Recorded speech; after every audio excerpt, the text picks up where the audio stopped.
اب اگر آپ اپنی زندگیوں میں سکھ چاہتے ہو تو نبی والی زندگی لاؤ۔ یاد رکھو پیسوں سے گھر آباد نہیں ہوتے، پیسوں سے گھروں میں محبتیں نہیں آتی۔ میرے نبی والے اخلاق ہیں، میرے نبی والے رویے ہیں، میرے نبی والی تعلیم ہے جو انہوں نے سکھائی، جو انہوں نے بتائی۔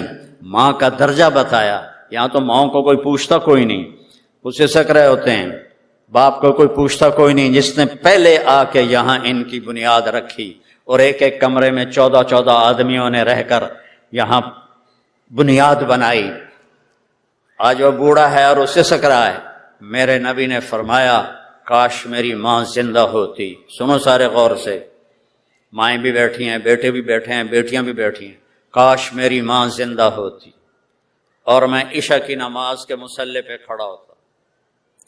عشاء کی نماز مسجد میں باجماعت، گھر میں نہیں، مسجد میں باجماعت، اور سورۃ فاتحہ شروع کر چکا ہوتا، الحمدللہ رب العالمین شروع کر چکا ہوتا۔ تو میرے گھر سے آواز آتی محمد، تو میں نماز توڑ کے کہتا اماں جی میں حاضر۔ سبحان اللہ، میں حاضر۔ جاب، ٹائم کوئی نہیں۔ یہ ماں کا مقام بتایا۔ آپ جنت میں گئے تو آپ کو قرآن کی تلاوت سنائی دی۔ آپ نے فرمایا یہ کس کی تلاوت ہے؟ کہا جی نعمان بن حارثہ۔ تو اللہ کے نبی حیران ہوئے کہ نعمان بن حارثہ تو جندہ بیٹھا ہے، مدینے بیٹھا ہے، تو جنت جو دی آواز کیوں جا رہی؟ یہ ہوا کے ذریعے سے آواز ٹریول کر رہی ہے۔ اگر ہوا کو نکال دیں تو یہاں 10 سپیکر لگاؤ، آواز نہیں جائے گی۔ تو 500 کلومیٹر کا غلاف ہے ہوا کا، اس کے اوپر ہوا نہیں ہے تو آواز بھی نہیں ہے، وزن بھی نہیں ہے۔ تو 7 آسمانوں کو چیر کر ایک آدمی کی تلاوت جنت میں سنائی جا رہی ہے۔ تو اپ نے پوچھا یہ اس کی کیا وجہ ہے؟ کہا جی ماں کی خدمت۔ ماں کی خدمت کیسی کرتے تھے؟ اپنی ماں کے لیے سالن خود بناتے تھے، آٹا گوندتے تھے، روٹی پکاتے تھے، اور سالن اور روٹی اٹھا کے ماں کے سامنے رکھتے تھے۔ وہ خود نہیں کھاتی تھی، اس کو لقمے بنا کے کھلاتے تھے، اور اس کے کپڑے خود دھوتے تھے، اس کے سر میں تیل خود لگاتے تھے، اس کی جوئیں نکالتے تھے، ان کی کنگھی کرتے تھے۔ تو اللہ نے یہ مقام دیا کہ جنت میں ان کی آواز گونج رہی ہے۔ اپنی ماؤں کی قدر تمہیں پونڈ نہیں سکھائیں گے، تمہیں میرا نبی سکھائے گا۔ باپ کی قیمت تمہیں تمہارا نبی سکھائے گا۔ آپ نے فرمایا باپ تمہارا جنت کا سب سے بڑا دروازہ ہے، اسے راضی کرو گے تو وہ دروازہ تمہارے لیے کھلے گا، اور اگر اسے راضی کیے بغیر مر گئے تو وہ دروازہ تم پہ کبھی بھی نہیں کھل سکے گا۔ ایک صحابی آیا یا رسول اللہ میرا باپ جو میں کماتا ہوں اس کو بھی خرچ کر دیتا ہے، جو بیٹا الگ کمائے تو وہ باپ کو اجازت نہیں ہے۔ تو آپ نے کہا بلاؤ اس کو۔ جب اسے پتا چلا کہ میرے بیٹے نے میری شکایت کی ہے، تو عرب شاعر لوگ تھے، اس نے دل ہی دل میں کچھ شعر کہے بیٹے کے گلے میں۔ تو جب وہ مسجد میں آیا تو جبریل آ گئے کہ یا رسول اللہ فرما رہے ہیں اس کا آپ کیس بعد میں سنیں، اس سے کہیں پہلے وہ شعر سنائے جو زبان سے نکلے نہیں، کانوں نے سنے نہیں، عرشوں پہ اللہ نے سن لیے ہیں۔ تو آپ نے جب اس سے پوچھا، کہنے لگا اشہد انک رسول اللہ، یا رسول اللہ میں گواہی دیتا ہوں آپ اللہ کے رسول ہیں۔ اللہ کی قسم کچھ دکھ بھرے جذبات نے الفاظ کا روپ دھارا، لیکن وہ میری زبان پہ نہیں آئے، میرے دل میں آئے اور آ کے گزر گئے۔ آپ کے رب نے وہ بھی سن لی۔ تو آپ نے کہا اب اللہ کہتا پہلے وہ سنا پھر تیرا کیس سنوں گا۔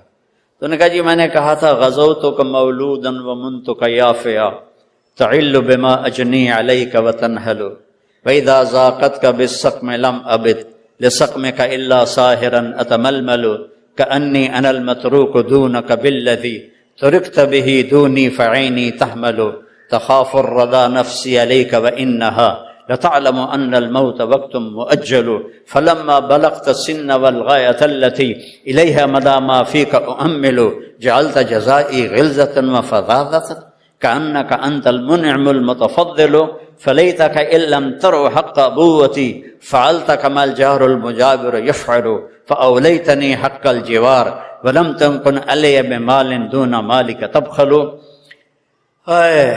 بیٹا جب تو پیدا ہوا تو میں نے اپنے لیے جینا چھوڑ دیا۔ ہر باپ یہی کرتا ہے، بیٹا جب تو پیدا ہوا تو میں نے اپنے لیے جینا چھوڑ دیا، جو کمایا تیرے لیے، جو بنایا تیرے لیے، پہلے تجھے کھلایا پھر خود کھایا، پہلے تجھے پلایا پھر خود پیا۔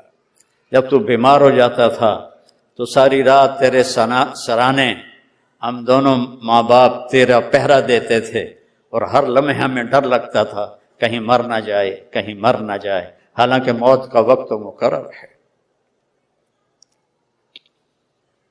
پھر ایسا ہوا کہ عمر گزرتی گئی، میں بوڑھا ہوتا گیا، تو جوان ہوتا گیا، تیرا تنا سیدھا ہو گیا، میرا تنا جھک گیا، میرے ہاتھ میں لاٹھی آ گئی، تیرے پاؤں میں طاقت آ گئی، اور میرے سوچوں میں یہ بات آئی جیسے میں بچپن میں اس کو انگلی پکڑ کے چلاتا تھا، کبھی کندھوں پہ بٹھاتا تھا۔ پوچھو جو یہاں قبروں میں پڑے ہوئے ہیں تمہارے ماں باپ کہ انہوں نے کتنے دھکے کھائے یہاں، میں تو 82 سے آ رہا ہوں، 42 سال ہو گئے ان ملکوں میں آتے ہوئے، کیسے کیسے انہوں نے مشقتیں برداشت کی اور تمہارے لیے راستے ہموار کیے۔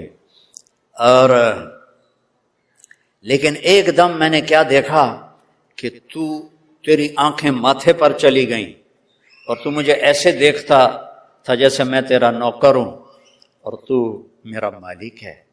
میں نے اپنی ساری زندگی کے تصور کو جھٹلا دیا کہ ہاں واقعی میں اس کا نوکر ہوں، یہ میرا مالک۔ اگر میں باپ ہوتا تو میرے ساتھ یہ تو نہ کرتا، تو میرا حال ہی پوچھ لیتا، لیکن تو نے تو میرا حال پوچھنا بھی چھوڑ دیا۔ بہت دکھ بھرا ترجمہ ہے، میں کر نہیں سکتا، مجھے خود رونا آ رہا ہے، جذبات پہ قابو نہیں ہے۔ تو میرے نبی کی روتے روتے داڑھی آنسوں سے تر ہو کے یہ کرتا بھی بھیگ گیا، آپ اتنا روئے کہ آپ کی داڑھی اور آنسو ایسے کرتا بھیگ گیا۔ جب وہ خاموش ہوا تو آپ نے اس کے گریبان کو پکڑا، کہا اٹھ اور دفع ہو جا اور میری نظروں سے دور ہو جا، انت و مالک لابیک، تو اور تیرا سب کچھ تیرے باپ کا ہے۔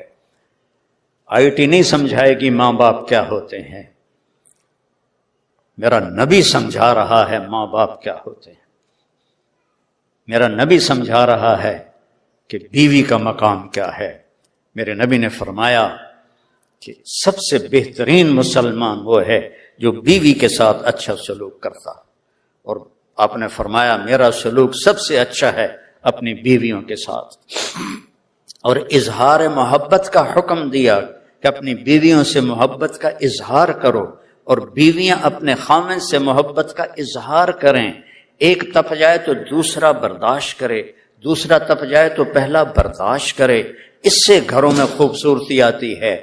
پیسوں سے گاڑیوں سے گھر میں خوبصورتی نہیں آتی۔ آپ نے حضرت عائشہ چھوٹی عمر کے تھیں، ان کو آٹا گوندھ کے دیتے تھے اور لقمے بنا کر ان کو کھلاتے تھے، لقمے بنا کر ان کو کھلاتے تھے، اور حضرت عائشہ سے فرمایا عائشہ انہ لیہون علی الموت ان اریتک زوجتی فی الجنہ، عائشہ مجھے جب سے پتہ چلا ہے تو جنت میں میری بیوی ہے، مجھے تو موت ہی اچھی لگنے لگ گئی۔ حالانکہ یہ اللہ کی قسم دلداری کے لیے تھا، جس نے اللہ کو دیکھ لیا ہو اس کے لیے عورت کی کیا حیثیت ہے، ہمیں سکھانے کے لیے تھا کہ ایک نازک رشتہ ہوتا ہے۔ سارے رشتوں میں سب سے اہم رشتہ خامد اور بیوی کا ہے۔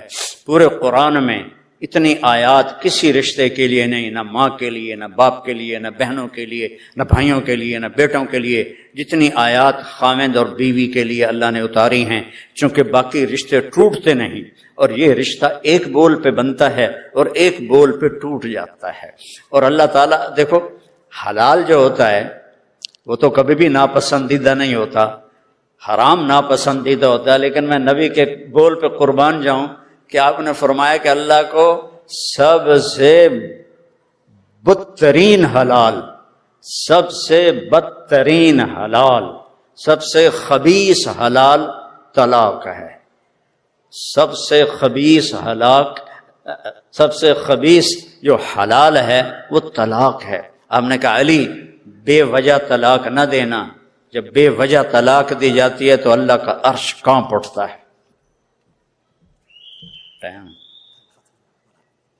چلو بھائی، کہہ رہے ہیں وقت پورا ہو چکا ہے۔ وقت تو یار موت پہ پورا ہوتا ہے، پہلے کہاں پورا ہوتا ہے؟ اللہ تیرا بھلا کرے، غلطہ صحیح کر۔ پھر آپ یہاں بہت مصروف ہیں، بیوی بھی جاب، خامد بھی جاب، اور کوئی ملاقات نہیں، کوئی بیٹھنا نہیں، تو آپ کی اولاد آپ کے ہاتھوں سے نکل جائے گی۔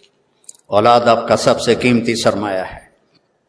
اب ڈبل جاب کر رہے ہیں، نہ کرو، سنگل جاب کرو، اپنے خرچے گھٹا لو، اپنا گھر چھوٹا کر لو، لیکن ڈبل جاب نہ کرو۔ مرنا بھی ہے، آگے بھی جانا ہے۔ وہ سب سے بڑی دولت اولاد ہے، اس اولاد کو وقت نہ دینا یہ آپ کا بہت بڑا ظلم ہے۔ تو اپنے اولاد کے لیے ٹائم نکالو، اور جب گھر میں ہو تو موبائل آف کر دیا کرو۔ گھر میں ہو تو موبائل آف کر دیا کرو، آپس میں بچے بیوی بیٹھو۔ میں یہ نہیں کہتا ہوں کہ ان کو تقریریں سناؤ اور نصیحتیں، نہیں، پیار محبت کی باتیں کرو، تاکہ آپ کا اولاد میں ایک محبت کا رشتہ قائم ہو جائے، اور اس میں موبائل خبیث نہ چلے۔ چونکہ یہ بڑا کتا ہے، یہ جب ذرا سی ٹن ہوتی ہے نا، اور بیوی خامند کی بات سن رہی ہوتی ہے، وہ ٹن وہ کہتا سوری میں ذرا کال لے لوں، وہ تیری سوری اس پر اثر نہیں کرتی، تیری بے رخی اسے دکھی کرتی ہے۔ اور جب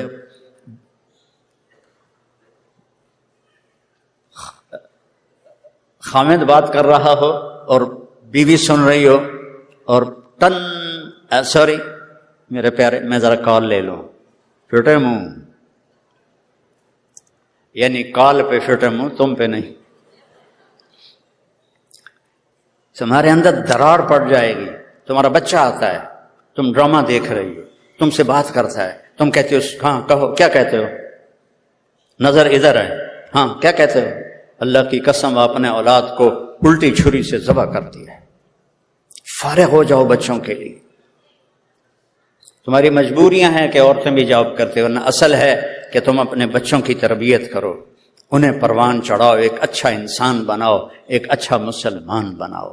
خامد کے ذمہ ہے کہ بیوی کو ایسا ذلیل نہ کرے، چونکہ ہم کسی کی بیٹی کو لے کر آتے ہیں، قربانی لڑکی دیتی ہے کہ ماں باپ بہن بھائی رشتے سب چھوڑ کے وہ اپنے خامد کے گھر آ جاتی ہے، پھر ان کے رحم و کرم پر ہوتی ہے، تو اس سے اچھا سلوک کرو۔ اور بیٹیوں سے کہتا ہوں کہ جب تم اس دوسرے کے گھر گئی ہو تو اس کے ماں باپ کو اپنے ماں باپ بنا لو۔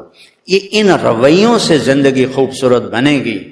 آپ لندن رہنے سے زندگی خوبصورت نہیں بنا سکتے، دنیا کے کسی سوئٹزرلینڈ میں بھی جا کے زندگی خوبصورت نہیں بنا سکتے۔ زندگی کی خوبصورت میرے نبی کا طریقہ ہے، میرے نبی کا طریقہ ہے، میرے نبی کا طریقہ ہے، اس کو اپناؤ بھائیو۔ اب میں 1 گھنٹے کے بعد میں انہوں نے مجھے پٹھی گال بھی سنا تھی، ٹائم پورا ہو گیا میرا، تو میں آپ کو 1 گھنٹے میں نبی کی زندگی کیا سمجھاؤں؟ جس کی تعریفیں اللہ کرے، جس کی تعریف اللہ کرے، لا اقسم بہذا البلد وانت حل بہذا البلد۔ اس کا ایک ترجمہ ہے جو مشہور ہے کہ میں قسم کھاتا ہوں اس شہر کی، یہ شہر میں آپ ہیں، لیکن اس کا ایک ترجمہ میں اور کرتا ہوں۔ لا اقسم قسم کھائی جاتی ہے چیز کی طاقت بڑھانے کے لیے، ویلیو بڑھانے کے لیے۔ اللہ کہہ رہا ہے لا اقسم بہذا البلد، میرے محبوب جس شہر میں آپ ہوں وہاں مجھے قسم اٹھانے کی ضرورت ہی نہیں، آپ کا اپنا وجود ہی وہاں سب کچھ ہے، وہاں مجھے قسم اٹھانے کی ضرورت نہیں۔ قرآن پڑھو، اپنے نبی کی زندگی پڑھو، اپنے بچوں کے لیے ٹائم نکالو، اپنی ذات کے لیے ٹائم نکالو، ڈبل جابیں چھوڑ دو، خرچے نیچے لے آؤ، گھر چھوٹے لے آؤ، ہر چیز ادھار، ہر چیز ادھار، اپنے آپ کو اس سے بچاؤ تاکہ آپ کو اپنے لیے وقت ملے، بچوں کے لیے وقت ملے، ماں باپ کے لیے وقت ملے، بہن بھائیوں کے لیے وقت ملے۔ اس کا نام زندگی ہے۔ یہ زندگی تھوڑا ہی ہے، job job job job job, بھاگے جا رہے ہیں بھاگے جا رہے ہیں بھاگے جا رہے ہیں۔ اللہ مجھے عمل کی توفیق دے، کوئی بات ایسی ہو گئی ہو تو مجھے اللہ کے لیے معاف فرمائیں۔ السلام علیکم ورحمۃ اللہ۔